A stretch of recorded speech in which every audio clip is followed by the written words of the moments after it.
দেহ এবং সেটি যে আসলে কতটুকু কষ্টের, সেটি যে আসলে কতটুকু হৃদয় বিদারক, সেটি বলার অপেক্ষা রাখে না। তার ছোট ভাই ধ্রুব দীপঙ্কর দাস দীপের মরদেহটি বহন করে নিয়ে এসেছে বাড়ি থেকে।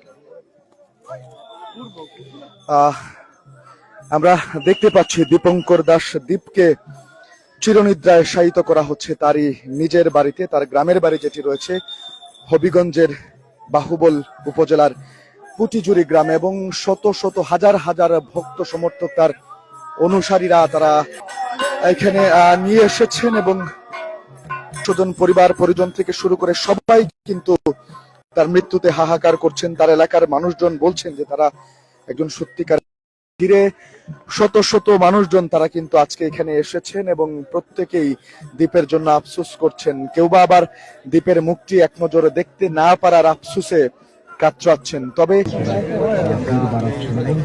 এর মধ্য দিয়ে কিন্তু সিলেটবাসীর শেষ ভালোবাসায় দীপঙ্কর দাস দীপ ঘোষণা দিয়েছিলেন যে আজকে ভোর 5টা থেকে 7টা পর্যন্ত এই 2 ঘন্টা দীপঙ্কর দাস দীপকে শ্রদ্ধা জানানোর জন্য সর্বস্তরের মানুষ যাতে দীপঙ্কর দাস দীপকে শ্রদ্ধা জানাতে পারেন।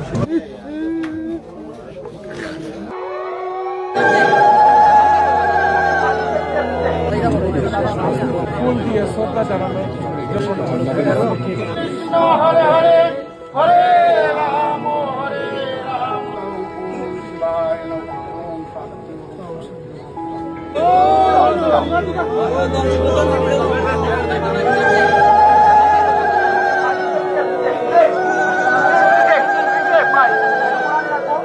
আমাদের নির্ধারিত মানুষ আছে, নির্ধারিত মানুষেরা কেউ করবেন না প্লিজ।